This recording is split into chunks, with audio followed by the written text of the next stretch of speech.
Amis internautes Mak TV Sénégal, bonjour et bienvenue dans les brèves d'information que nous allons démarrer par l'affaire du braquage de la boutique d'un Chinois aux allées des Centenaires. Vous vous rappelez, un autre braqueur est tombé à Ziguinchor. Il s'agit de M. Thiam qui est depuis samedi dernier entre les mains de la division des investigations criminelles qui est toujours à la recherche des autres membres de la bande, signale Vox Populi. Pour rappel, dans cette affaire, le gang dirigé par un policier radié a emporté 70 millions de francs CFA en plus des téléphones portables, iPhone X, Max et Power Bank.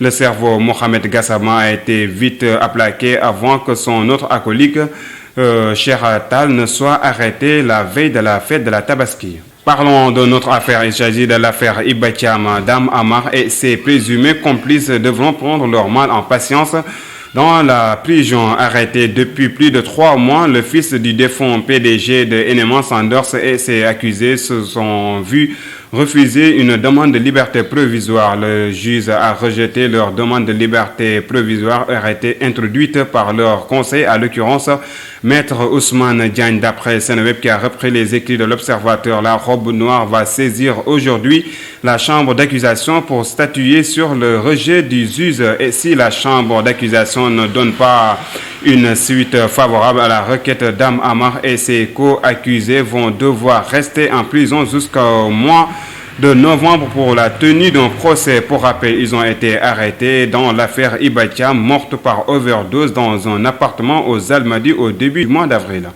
Les populations hannoises à la recherche du liquide précieux qui les fuit depuis plus de 24 heures. En effet, des coupures d'eau ont été notées dans toute la commune de Hann-Bel-Air depuis hier. Une situation très difficile en cette période de chaleur, mais aussi de la crise sanitaire qui exige l'hygiène et la propreté qui ne peut se faire sans le liquide précieux. Une situation d'ailleurs déplorée par les populations qui jugent inacceptable que les robinets soient coupés depuis plus de 24 heures dans toute la commune. Et selon le communiqué rendu public par la société Sen'Eau, ces perturbations sont dues à une fuite sur une conduite survenue dans la nuit du dimanche 16 au lundi 17 à hauteur de l'entreprise Africa Parabris située au niveau de Virmont, un quartier situé dans la commune de Hann-Bel-Air. Le communiqué informait que la situation reviendra à la normale à la fin des travaux prévus à 18 h, mais depuis lors, l'eau ne coule pas encore dans les robinets. Parlons de toute autre chose. Il s'agit du trafic de drogue après l'adolescent arrêté il y a quelques heures à Diourbel. 3 individus, dont 2 vieux et âgés de 65 ans et de 70 ans, ont été arrêtés pour trafic de drogue. Ils ont été interpellés par les éléments de la brigade régionale de stupéfiants de Thiès. Les 2 vieillards ont été arrêtés à la Pointe-Sarène, une site touristique située dans la petite côte du sud de la commune de Mbour. Ils possédaient 42 kg de l'herbe qui tue, informe le bureau des relations publiques de la police nationale. L'autre mise en cause a été interpellé à Maling avec 27,5 kg de même produit. Parlons de l'éducation. Le Sénégal vient de remporter le premier prix du concours international de l'UNESCO sur l'intelligence artificielle en Afrique.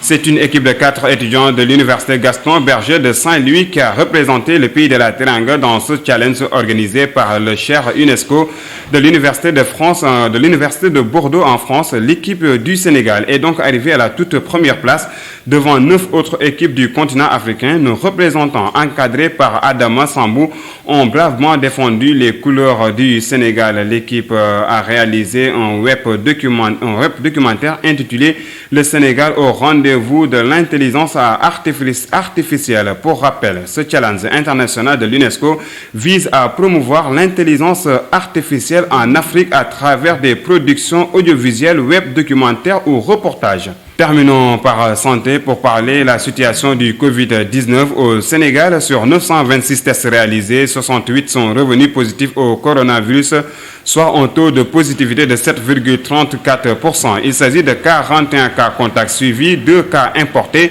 à AIBD et 25 cas issus de la transmission communautaire. Cependant, 39 patients ont été testés négatifs et déclarés guéris.